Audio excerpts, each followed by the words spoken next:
Loans were not created for stupid people. They were created for impatient people, desperate people, ambitious people, poor people, and people who mistake access for ownership. Debt is civilization's most elegant trap. It gives a human the feeling of progress before the reality of progress exists. A loan is not money. It is a claim on your future obedience. The bank does not need you to be stupid. It only needs you to be predictable. Predictable in desire, predictable in fear, predictable in envy, predictable in your belief that tomorrow's self will be stronger than today's self. Most people do not borrow because they calculated reality.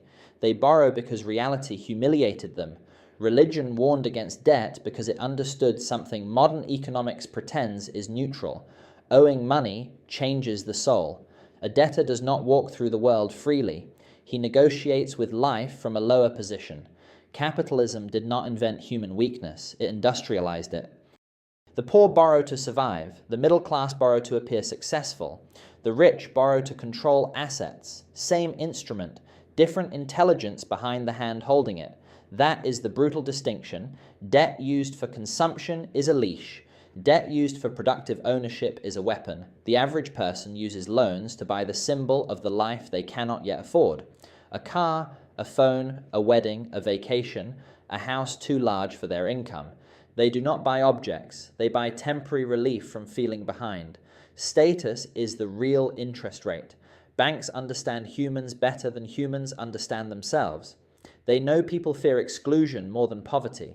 They know people would rather be enslaved privately than embarrassed publicly. The system does not force most people into debt. It presents debt as dignity. Monthly payment is the greatest psychological trick in modern finance. It hides the total cost and speaks directly to the primitive brain.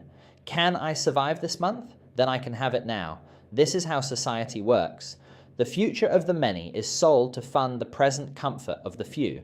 Loans are not for stupid people. They are for people whose desire moves faster than their discipline, and that includes almost everyone. And eventually, something even stranger happens to the human mind. The debt stops feeling temporary. At first, people believe they are sacrificing freedom now so they can have freedom later. That is the emotional contract they make with themselves. Work harder now, stress now, endure now. One day, the pressure will disappear, but modern life quietly rearranged the timeline. The payments never end.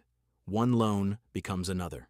Student debt becomes car payments become mortgages become credit cards become refinancing. Entire lives pass inside an endless sequence of negotiated obligations, and because everyone around them is trapped too, the cage starts looking normal. This is how civilizations create psychological obedience without visible violence. A person who owes too much cannot think freely for very long, not because someone physically stops them, but because fear colonizes their decision-making. Fear of losing income, fear of instability, fear of falling socially, fear of humiliation. So people remain inside jobs that drain their spirit, inside relationships built on financial dependence, inside cities they hate, inside identities they never consciously chose. Not all slavery arrives with chains. Some arrives as convenience, and the terrifying part is that many humans defend the system hurting them because they confuse adaptation with wisdom.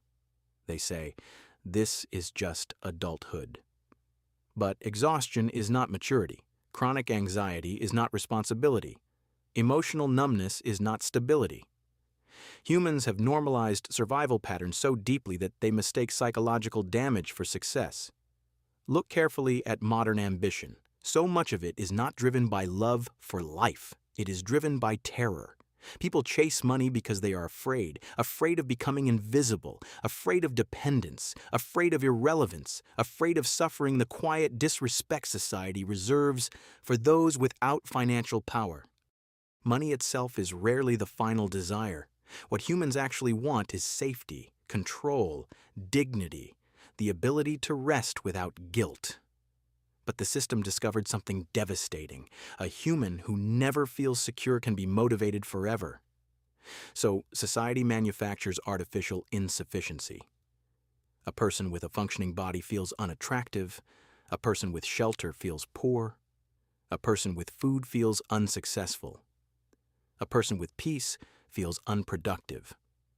The human nervous system was never designed for this level of psychological assault. For most of history, survival threats were immediate and visible: winter, predators, war, starvation.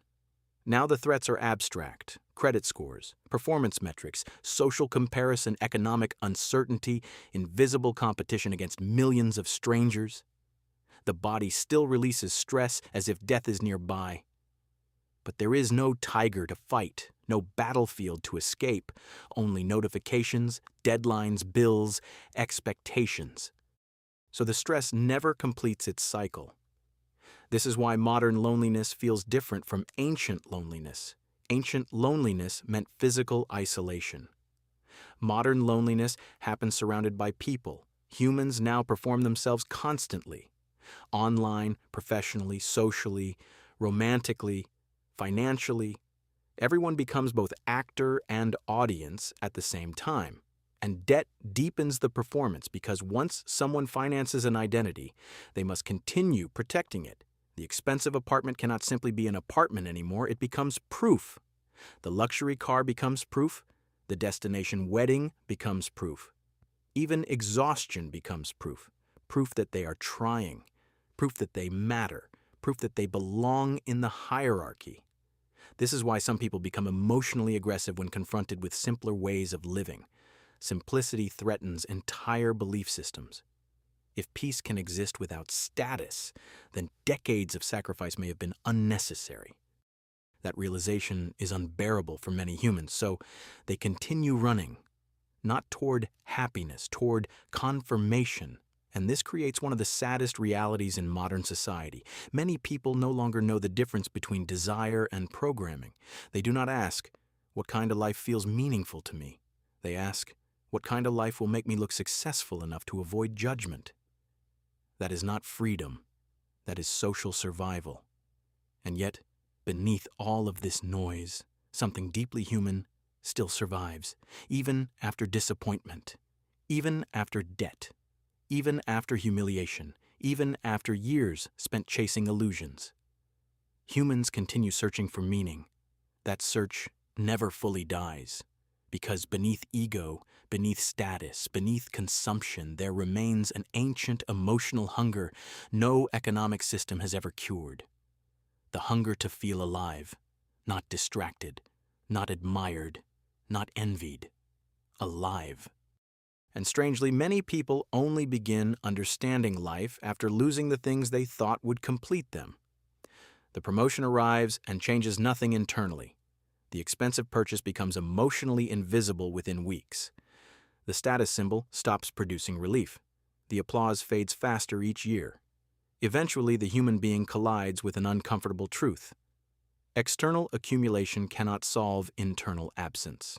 This is why some of the wealthiest people in the world remain psychologically restless, because there is no financial number capable of calming a mind that never learned peace. No amount of money can permanently remove human uncertainty. No amount of status can fully protect someone from loneliness. No amount of success can prevent mortality. At some point, reality defeats every performance, and that is not tragic, it is clarifying. Because once humans stop worshiping the illusion of complete control, they can finally begin seeing life more honestly. A quiet morning becomes valuable, a sincere relationship becomes rare, health becomes sacred, time becomes visible.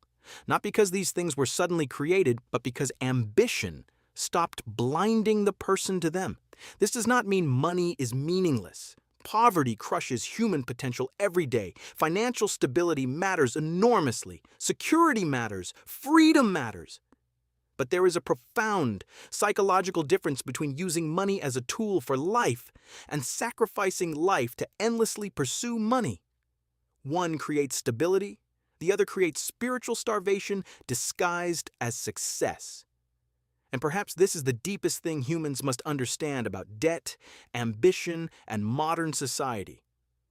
The greatest danger is not losing money, it is spending an entire life postponing peace until conditions become perfect. Because they never do. Life does not suddenly arrive after the final payment. It is happening during the payment, during the stress, during the uncertainty. During the ordinary Tuesday afternoons, humans barely notice while obsessing over the future. And maybe maturity is not becoming fearless. Maybe maturity is finally seeing the game clearly without allowing it to turn you cruel, empty, or emotionally asleep. The world will continue selling urgency, status, comparison, artificial desires. That machinery will not stop. But a human being who understands their own mind becomes harder to manipulate. Not immune, just aware. Aware that envy is profitable, fear is profitable, insecurity is profitable, exhaustion is profitable, and aware that inner calm has become a form of rebellion, not loud rebellion, quiet rebellion. The kind where a person finally stops measuring their worth by what can be financed, displayed, or envied. The kind where they begin protecting their attention like something sacred. Because in the end, a human life is not defined by how expensive it looked from the outside.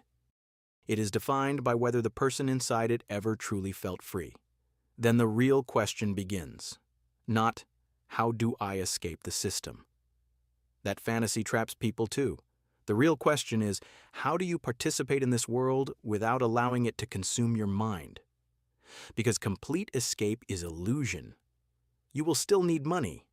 You will still work. You will still negotiate with reality. You will still feel ambition, fear, comparison, desire. The goal is not to become detached from humanity. The goal is to stop becoming enslaved by unconsciousness. And the first principle is brutal. Stop building your identity around external measurement. The moment your self-worth depends on income, status, appearance, followers, or admiration, your emotional stability no longer belongs to you. Now, strangers control it, markets control it, algorithms control it, economic fluctuations control it. A person who needs constant recognition becomes psychologically fragile because recognition is unstable. Some days the world applauds you, some days it ignores you completely. If your identity depends on applause, silence will destroy you. So build a private relationship with yourself that does not require witnesses. That is where self-respect begins. Not in confidence, not in dominance, not in appearing powerful. Self-respect is the ability to remain honest when dishonesty would be rewarded. It is keeping promises nobody else can see. It is refusing to betray yourself for social approval. It is being able to sit alone without needing distraction to escape your own mind. Most people chase visibility because they have never developed internal solidity. A human being with internal solidity becomes dangerous to manipulation because they no longer need every room to validate them, and this changes ambition completely. Ambition itself is not evil, but there are two kinds of ambition. One comes from insufficiency, the other comes from aliveness. The first says, I must become more so people finally see my value. The second says, I have abilities.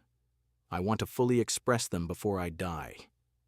These paths may look identical externally. Both people work hard, both build businesses, both pursue mastery, but psychologically they are living in entirely different universes. One is running from emptiness, the other is creating from wholeness, and eventually life exposes the difference because achievement amplifies whatever already exists inside a person. If someone is internally empty, success often magnifies the emptiness. If someone is internally grounded, success becomes a tool instead of an identity. So, learn to ask a harder question before pursuing anything. If I achieve this, what part of me believes it will finally be enough? That question alone can save years of unconscious suffering. Another realization arrives slowly. Not every opportunity deserves your life energy. Modern culture worships optimization, more income, more scale, more exposure, more productivity. But human beings are not machines designed for infinite expansion. Everything has a psychological price. Some money costs health, some success costs peace, some attention costs authenticity. Some lifestyles cost the soul quietly over many years. Maturity is learning to calculate invisible costs, not just financial costs, emotional costs, spiritual costs, relational costs. There are people earning enormous amounts of money while losing the ability to feel present in their own existence. And there are people with far less who still possess something increasingly rare. Their nervous system belongs to them. That matters more than society admits. Protect your mind carefully. Because once a person loses inner stillness, they become vulnerable to every external force. The world becomes able to provoke them constantly. News manipulates them, comparison manipulates them, fear manipulates them, trends manipulate them. A calm mind sees clearly. A restless mind reacts endlessly. And reaction is where most human suffering multiplies. This is why silence becomes important, not as spirituality, not as performance, as psychological survival. Spend enough time away from noise to hear your own thoughts before the world edits them. Otherwise, you will spend your entire life absorbing desires that never belong to you. And once you begin hearing yourself clearly, another truth becomes unavoidable. Most people are exhausted because they are performing every version of themselves simultaneously. Professional self, social self, online self, family self, successful self, unbothered self. The performance never stops, but peace begins the moment a human reduces the gap between who they are and who they pretend to be. That gap is psychological tension. Close the gap, and the nervous system finally relaxes. This is why honesty feels physically relieving, not brutal honesty used as ego. Real honesty. The kind that stops unnecessary performance, the kind that allows a person to say, I do not need this. I do not want this. This lifestyle is destroying me. I was chasing approval, not meaning. Truth reorganizes life faster than motivation ever will. And strangely, one of the strongest things a human can learn is how to endure being misunderstood. Because the moment you stop performing for collective approval, some people become uncomfortable. Your simplicity offends people addicted to excess.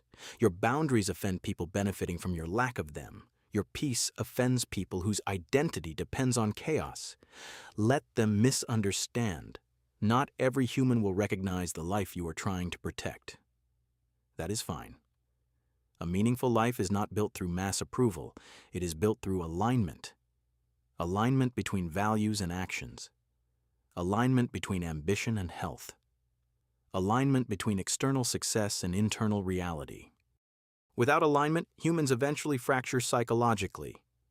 And perhaps the most important realization of all is this: do not wait until catastrophe to start living consciously.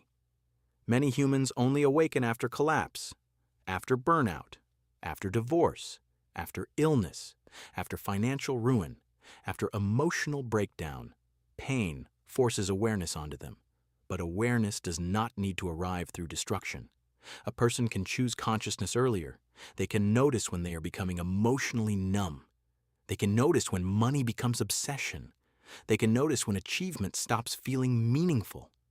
They can notice when their entire personality becomes stress management. And they can change direction before losing themselves completely. That is wisdom, not perfection. Just awareness early enough to protect what matters, because in the end, humans rarely regret failing to impress society. They regret abandoning themselves to impress it. They regret the years spent emotionally absent, the relationships treated as secondary, the constant rushing, the inability to feel ordinary life while living it. And eventually, if someone stays conscious long enough, a quieter understanding emerges. Life is not asking humans to become extraordinary. It is asking whether they can remain fully human inside systems designed to turn them mechanical. Can they keep their empathy without becoming weak? Can they keep ambition without becoming addicted? Can they make money without worshiping it? Can they stay disciplined without losing joy? Can they face reality without becoming cynical? That is the real challenge, not escaping the world. Seeing it clearly without surrendering your soul to it. And maybe freedom was never about having unlimited options. Maybe freedom is simply this: to no longer hate your own life while trying to build it. To wake up without needing to become someone else to feel worthy. To stop negotiating your humanity away for approval, status, or endless accumulation. To finally become someone whose mind is not permanently at war with itself. Because a peaceful mind in a manipulative world is not weakness. It is power, rare power. The kind almost nobody notices at first, but the kind that changes an entire life from the inside out.